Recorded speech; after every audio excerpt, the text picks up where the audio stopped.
A marvelous Monday to each of you, and welcome to the Locked On Grizzlies podcast. The 2022 Las Vegas Summer League is in full swing, and the Memphis Grizzlies have 2 games under their belt. How a few of the Grizzlies' intriguing front court talents have shown flashes that could make them, some pretty good names to watch going into the fall, plus some areas where the Grizzlies can improve after a sloppy weekend of play. That and much more on this edition of the Locked On Grizzlies podcast. Here we go. You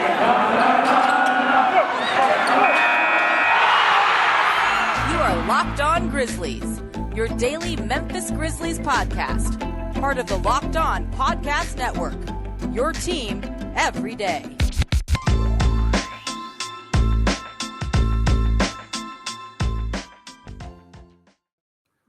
Welcome one and all to the Locked On Grizzlies podcast. My name is Shawn Coleman. Hope wherever you are and wherever you are listening, you're having an outstanding Monday, a late night edition of the Locked On Grizzlies podcast. Of course, you can find me at StatsSEC, the show at Locked On Grizz, and right here on YouTube as well. Just hit that subscribe button below, as well as free on all podcast platforms. Wherever you choose to listen, that's where we will be for free. Just hit that subscribe button. Of course, my co-host, DeMichael Cole, will be back with me later this week as he is covering the Grizzlies Summer League for the Commercial Appeal. And what a fun start to the Summer League it's been in general around the NBA. I mean, I know that we can say this every year, but it's been a lot of fun.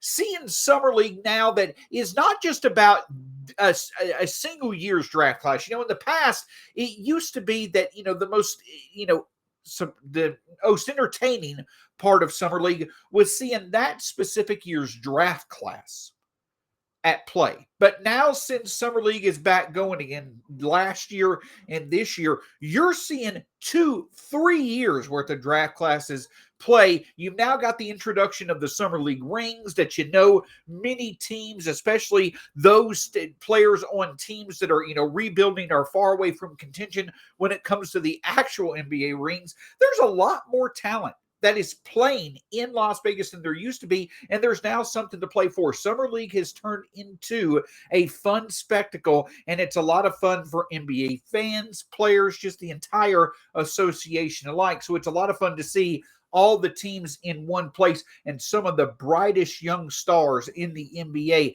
The future of the NBA is very bright. Though you may not have the best of the young stars in the NBA playing, this shows just how deep the league is, not only now, but moving forward. And if there's any team that has benefited from depth over the past few seasons, it certainly is the Memphis Grizzlies. And once again, the Grizzlies' depth, their young depth, and some intriguing names of that depth are showing some flashes, and that happened over the weekend. Now, let's get right out in front of it. Without a shadow of a doubt, the Grizzlies have struggled, in my opinion, more than they've had sustained success so far in the Vegas Summer League. A sloppy play, plenty of turnovers, not a lot of, synchronization, not a lot of, chemistry when it comes overall to executing plays and staying consistent.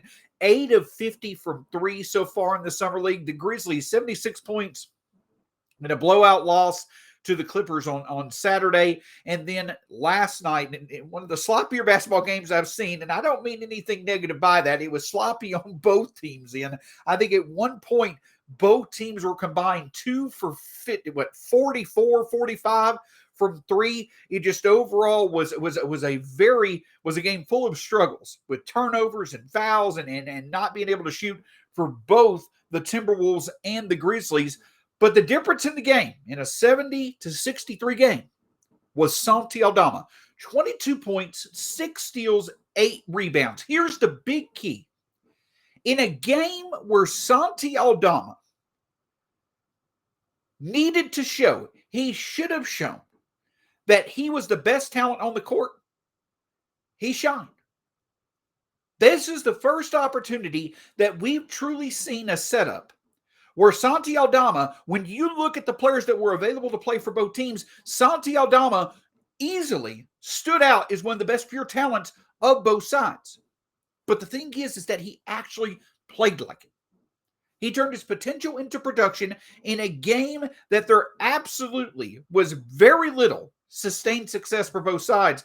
But Santi Aldama, when he had the opportunity to make plays, when he was locked in, he was in the right place at the right time a lot of times, and it was because of the fact that his awareness allowed for him to take advantage of the fact that so many others were making mistakes. Now, Santi Aldama made, his own fair share of mistakes in Sunday night's game, but he much more often than not, he was the one player who had more success than struggles, and that's why he, by far, was the most impactful player in the game and the difference maker in the game.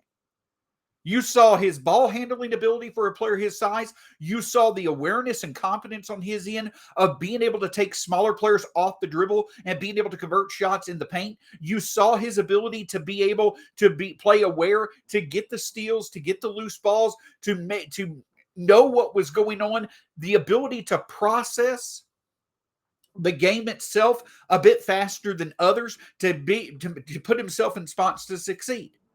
All that showed last night. This was the best performance that I think that I've seen Santi Aldama put on, even with how well he played at times towards the end of last year once the Grizzlies had clinched. And again, the reason why is because it was layers of what makes Santi Aldama such an intriguing prospect. The ability to do what he can off the dribble, the ability to be able to score, hopefully at all three levels. Last night it was finishing as well as in the mid-range a bit. And the defensive playmaking ability, knowing how to use his size, the rebounding. Santi Aldama has a skill set that can contribute in many different ways. The thing with Santi Aldama, though, is that you're probably going to have a much wider variance of performances than you would from like an Xavier Tillman or even a Zaire Williams. When Santi Aldama is on, when Santi Aldama is playing well, he looks very good. He looks very intriguing. He looks like an NBA rotation player. When he's off, it looks pretty bad. And we've seen both versions of that. We did not see a very good performance from Aldama on Saturday night. We saw an outstanding performance from him on Sunday night. So when the opportunity was there, when Zaire Williams and Xavier Tillman did not play, and when you looked at the roster of available players from Minnesota and Memphis, and you saw that Santi Aldama, this was a game where Santi Aldama needed to make a statement. This was the time to do it. He did exactly that. Now, what does that mean? Jaren Jackson Jr. is going to be out. Kyle Anderson's gone. DeAnthony Melton's gone. What does this mean for Santi Aldama? I don't say that it pushes the needle that much. I still think that when it comes to Santi Aldama, he is going to be someone that is going to have a hard time sticking as an NBA rotation player, especially for a roster that's looking to be a perennial playoff contender. I don't feel that Santi Aldama is going to stick as a rotation player unless his shot consistently falls. And he still has plenty of time to make that happen. But that's the swing skill that stands out for Santi Aldama. Even last night, when he was outstanding in the lane, when he was outstanding taking advantage of smaller players, it was great to see Santi Aldama's ability to process the game, to put himself in advantageous situations and not only create those situations, but convert them. That's a great sign of progress. We know that he can do stuff off the dribble. We know he can rebound. We know there's the potential for defensive activity. If Santi Aldama can take all those things and put it together with a shot that maybe goes down 35% or so from three, then you're working with something. Then you've got an NBA rotation player. So it's great to see the success and the progress of Santi Aldama. I feel you're going to have a lot of high variance. It's going to be it's going to be high reward, high risk. You're going to have boom bust type performances. You're not going to have as much consistency with Aldama's performances, in my opinion, than you would others, but that's okay. But at the end of the day, when he's on, Santi Aldama can certainly be a contributor. But long term, even with the progress that you see in his ability to process the game and his ability to, create defensive value by making plays on defense, with his ability to take players off the dribble, all that is great. It's great to see that progress. But at the end of the day, I think the thing that matters most for Santi Aldama is the ability to consistently hit a shot from distance. We've not seen that of yet. Perhaps we will if he gets extended run this year in the rotation. But until that time comes, I still think it's hard to trust Santi Aldama, even though it's great to see the flashes that he showed on Sunday night. And if Jaren Jackson Jr. is going to be out for an extended period of time, I do feel that Aldama could get more chances than many would have anticipated going into this season. It'll be fun to see whether or not that outside shot can become consistent. And if it does, then I think the Grizzlies certainly have another intriguing front court option to work with. But Aldama's not the only front court option that's turning some heads for the Grizzlies. His name is Kenneth Lofton Jr., and he likes to go by Junior, it seems. But the player that, in my opinion, probably is creating the most buzz in terms of his performance so far in the Summer League for the Grizzlies, we'll discuss him in just a moment. But before we do, I want to talk with you a bit about betonline.net. Listen, we all enjoy the ability, to whatever level you enjoy it, betting and wagering on sports. But what we don't enjoy is if you have to spend a lot of your time committing to setting up that ability. Let's be honest. If you're wanting to bet and wager on sports, you want the ability to set it up 1 or 2 times. And then when you go to it in the future, all that's taken care of. Your focus can be on the right bets and the right wagers to make. Well, if that's the case, betonline.net, the fastest and easiest way for you to bet on all your sports action, is a great way to go, either on your mobile device or your laptop. NBA, baseball, basketball, football, hockey, boxing, whatever it may be, betonline.net is the best way for you to do it. Just go to the website, put in what you want to as far as betting and wagering on sports. It's there for you, and it's simple and easy moving forward. Check out betonline.net today. Can't thank you enough for making Locked On Grizzlies your first listen of the day, but make sure you check out the Locked On NBA podcast as well. All the latest around the NBA, what young talents are really shining in the Summer League, where do we stand with the Kevin Durant and Kyrie Irving situations when it comes to trades? All that and much more on the Locked On NBA podcast. Make that your second listen of the day after Locked On Grizzlies. So Sunday night was the Santi Aldama show, and it was much needed for the Grizzlies to get a win with how much both the Timberwolves and Grizzlies were struggling overall. But Saturday night, it was a bit of a different story. And the reason why that was because it was another big man who really stood out, and that was Kenneth Lofton Jr. Now, Kenneth Lofton Jr., when it was announced that the Grizzlies had signed that he was going to agree to a 2-way contract with the Memphis Grizzlies, there immediately was some buzz. Now, let's be honest. There's some buzz there because there's a fun aspect of Kenneth Lofton Jr. When you look at the type of body style, what have you, of Kenneth Lofton Jr., I'll be honest. Let's be candid. He may not seem like he would be that productive of an NBA player. However, when you look at his pedigree throughout his, high school years, when you look at his pedigree in college, there is an extremely different story to tell. And there's also a highly intriguing trend of Kenneth Lofton Jr. performing very well against against very highly talented talents, such as Chet Holmgren, such as 2023 number 1 overall projected pick Wemby from France. These players Kenneth Lofton Jr. has faced, and he has more than held his own. And we've seen the reason why that's the case in the Summer League. Going into Sunday night's game, Kenneth Lofton Jr. in 54 minutes of play had produced 46 points on 20 of 31 shooting, including 2 of 7 from 3. The thing that stands out about Kenneth Lofton Jr. and why he is so intriguing is because, yes, he may not have, the prototypical body for an NBA big, and he may be a bit undersized himself. May not necessarily be that athletic. Is there potential liabilities on defense? Sure. But the one thing that I don't know if it's given enough credit is just how well Kenneth Lofton Jr. knows his game to the point of being able to put himself in advantageous positions to produce. That is what stands out to me so far in seeing Kenneth Lofton play in these Summer League games. I know a few people, like Chris Harrington and others, have mentioned the footwork of Kenneth Lofton Jr., and they're absolutely right. He knows how to move his feet while he's ball handling. He knows how to position himself off ball. He knows how to be able to make post moves and quick post moves. The amount of quickness that Kenneth Lofton has is pretty impressive. It's not something that you would expect from a player his size, but it allows for him to be able to set himself up in an advantageous situation. Kenneth Lofton Jr. seems to have a very good understanding of angles when it comes to the game of basketball. He knows how to put himself in a position to where he can use his body to create good looks at the basket against smaller players. You saw it in Salt Lake against Chet Holmgren.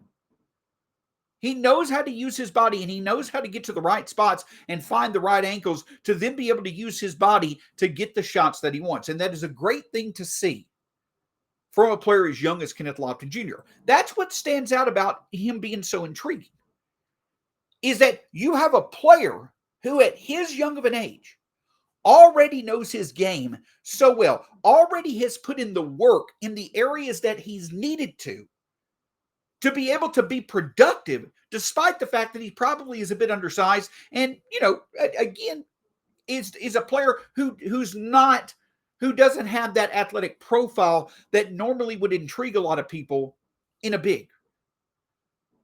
But the instinct, the intelligence, the awareness, the consistency of putting in hard work and the footwork, all those things make up for it. Kenneth Lofton Jr. is another player in a long line of players the Grizzlies have really focused on that has shown the ability through his mind and through his instinct to make the most of the skill sets that he has. But the thing is that, yes, I will certainly say that when it comes to Kenneth Lofton's defensive potential, there's probably going to be a lot to be desired. I don't know if Kenneth Lofton ever will have the defensive upside to truly be a trustworthy starter in a lineup, especially, again, for a team that has aspirations to be a perennial playoff contender. However, as many have pointed out, the reason why there is an NBA player in Kenneth Lofton is because he certainly is someone that can make a difference off the bench. When you have NBA bench lineups in the game, you have less structure. You're probably going to have less overall size. A player with Kenneth Lofton's skill set absolutely can be productive, not only with his scoring, but also with his rebounding. You also have someone who's very good with his hands. He probably will foul at a high rate, especially early in his career. But Kenneth Lofton also, it's not just about his footwork. He's shown a very good usage of his hands to create steals, to create blocks, to deflect shots, to alter shots. Again, you have a player in Kenneth Lofton. One of the most impressive things about him is how well he knows how to use his body at such a young age. And the thing is this, is that that's all the Grizzlies need for Kenneth Lofton to be. You have a front court with the Grizzlies in which beyond this year, you start to potentially have some questions. Brandon Clark, Steven Adams, they're both only under contract for one more year each. Santi Aldama, we just talked about him. You're going to have a lot of high and lows with him. Can he get the consistency to truly be a trustworthy part of the front court? Xavier Tillman fell out of the rotation last year. Does he potentially gain back some, a good positive trajectory in his career if he's called on more early in the season with Jaren out?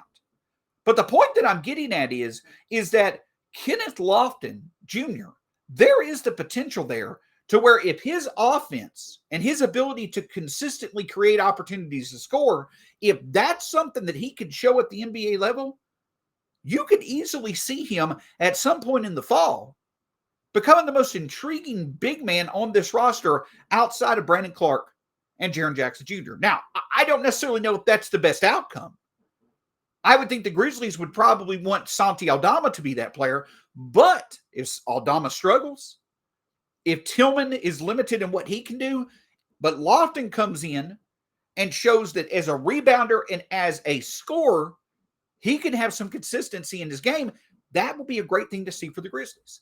I don't think that he scores at the efficiency of a Brandon Clark. I don't think that he's going to offer, just absolutely overwhelming rebounding stats. But he'll do well enough in those areas, plus be able to hold his own against other reserve bigs to where I think that absolutely, a year from now, we could already be talking about Kenneth Lofton Jr.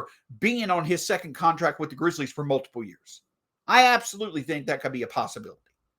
There's that much talent to work with, and I do especially think in the development track that the Grizzlies offer, especially if Lofton can show any type of potential from distance when it comes to his shot. If you can get that type of versatility with the type of intelligence and instinct and skill set that Kenneth Lofton offers, there's a lot to work with him in Memphis. Long-term, he certainly could be an intriguing and reliable reserve big for the Grizzlies. Will it work out? That's to be seen.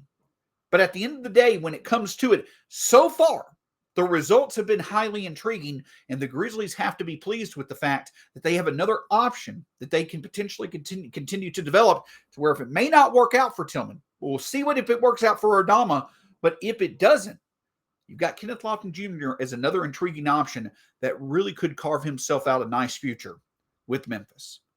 But overall, we've seen now 5 games for the Grizzlies, 3-2. How does Memphis make the most of their summer league, in which they've got 3 games left? Probably not going to be playing for any championships, but there's still plenty to play for and some areas to improve. We'll discuss that in just a moment. Before we do, I want to talk with you a bit about rockauto.com. Now, we talk about so many different parts of the Grizzlies when it comes to them being able to perform at their best. And the thing is that, yes, when it comes to a car, everything starts with the engine. You want that to be working as good as it can be, but other parts also age.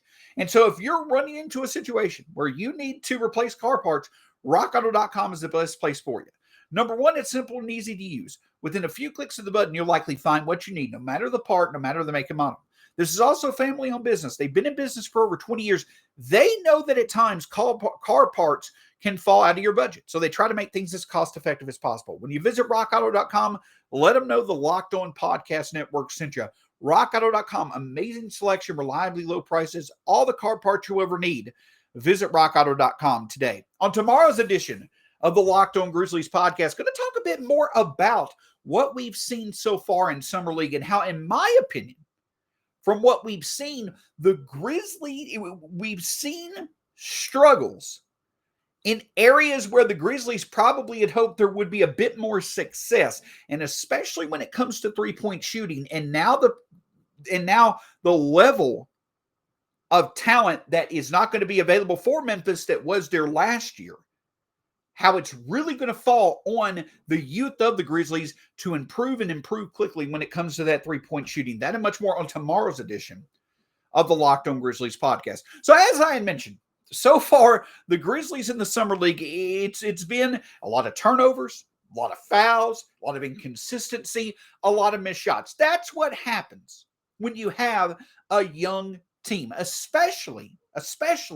when you have a young team whose best talents are probably being asked to do things that they normally wouldn't. As many other players, including my co-host Michael Cole, has mentioned, that's why Summer League is more focused on development than it is wins and losses. And that's absolutely the truth. You want for these players to struggle. You want for them to get reps in areas where they need to improve more than areas where they're strong. But for the Grizzlies, you also definitely want to have a bit more success. Again, 8 for 50 from 3, that's not ideal. 16% so far from 3 in their first 2 games. That's something you definitely would like to see, especially when you see the potential this team has with how well they shot in the first quarter of the first game against the Philadelphia 76ers in Salt Lake City. But since then, the three-point shot has just been absolutely no type of asset for this Grizzlies Summer League team. So if we want to look at areas where you would hope for improvement, it definitely is within the three-point shot. And the other thing that you probably would like is you probably would like for there to be a bit more consistency when it comes to making the right passes. Now, you do see the Grizzlies looking to make the right passes, but there are some instances where the passes just are nowhere near where they're supposed to be. David Roddy a few times has made the right read, but the pass has just been nowhere near where it needed to be.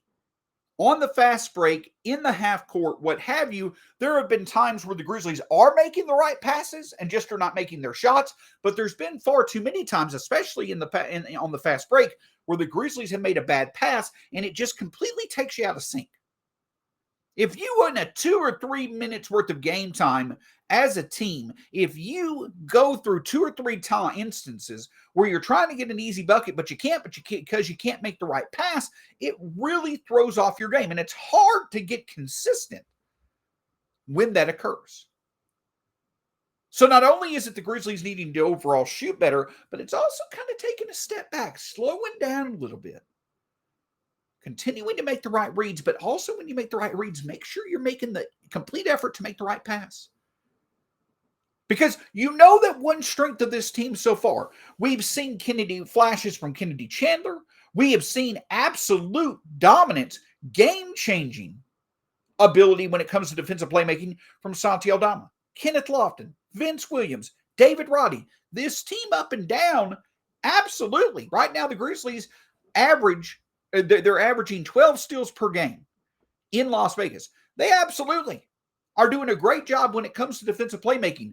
This Grizzlies team, the setup of this Grizzlies team, if there's one characteristic of the Grizzlies Summer League team that is very similar to the Grizzlies main roster, it's that they're going to make defensive plays. They are going to create disruption. They're going to create turnovers, and it's going to allow for them to get the possession edge. That's what made the difference last night in the second half for Memphis. They turned the tide on the Timberwolves, and the Grizzlies became the aggressor. The Grizzlies became the ones that were creating, bad situations for the Timberwolves that led to turnovers. It was the Timberwolves who were fouling because the Grizzlies were being aggressive. The overall opportunistic nature of this defense, as well as the aggressive nature of this defense, is what is leading to turnovers and getting that possession battle. That is a positive thing for the Grizzlies so far. But one other area to improve upon, besides the shooting and besides slowing down and trying to prevent turnovers and fouls as well, the Grizzlies also, they are going to struggle if they are not getting defensive rebounds. The lengthwise, height-wise, yes, this Grizzlies team does not have as much overall height and length necessarily as other teams do. But this team does have some pretty big bodies that know how to box out. The Grizzlies are going to have to box out. Last night, what made the difference, the tell between the two halves, between Minnesota getting off to the runs that they were, I believe, in the first half and early in the third quarter, the difference between them doing that and when the Grizzlies eventually came back, the Grizzlies stopped the bleeding when it came to offensive rebounds.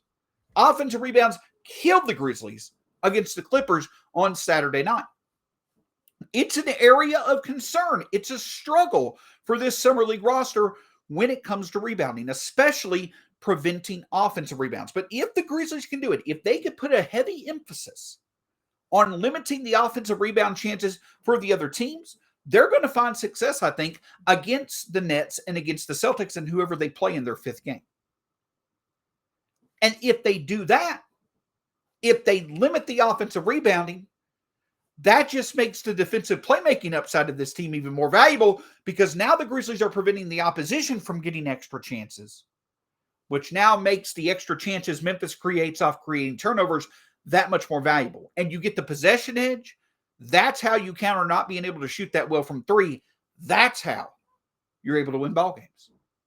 We've seen it time and time again when it comes to the main Grizzlies roster. When they struggle from three, they've been able to overcome it many a time under Taylor Jenkins because of winning the possession battle due to getting their own offensive rebounds and also creating turnovers. So this team needs to shoot it better. They need to slow down, make the right pass. They need to limit offensive rebounds. The point of me bringing this up is this, is that if we want to see progression, if we want to see the type of development, if we want to be satisfied with Summer League, seeing improvements in these areas is how it happens.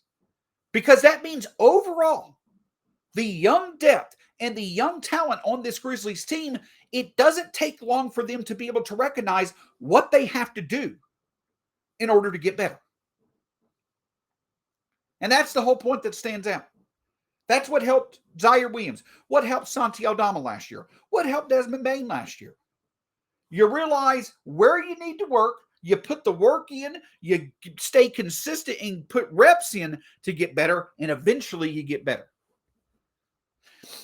I'm not saying all of a sudden the Grizzlies need to sit here and become the best offensive team in the Summer League. I'm just saying that we know the areas where the Grizzlies can get better. And if they can get better in these areas, that'll be a great sign that this team consistently recognizes, hey, we've gone out here and played. Here's where we're hurting ourselves. Here's what we can do to correct it. Let's get it done. And then those corrections are implemented, positive results should follow. So a lot of fun so far. It's going to hopefully be nice to see the Grizzlies, shoot above 20% from three. If they could get in the 35% range shooting from three, I think this Grizzlies team can compete with any other roster in the Summer League. It's just going to take some consistency and commitment from the team over their next few games. And that'll start tomorrow night against the Brooklyn Nets. Obviously, I know a lot of people are talking about the Nets for reasons off the court. But when it comes to the Grizzlies into Nets tomorrow night, it's going to be fun to see what Memphis could do. Hopefully a bit more consistency from outside in terms of limiting turnovers and preventing offensive rebounds. If the Grizzlies can do those three things, I think they're going to have a very good shot to end the Summer League on a positive note. Until then, I hope you have a great night, and we'll talk to you again soon here on the Locked On Grizzlies podcast.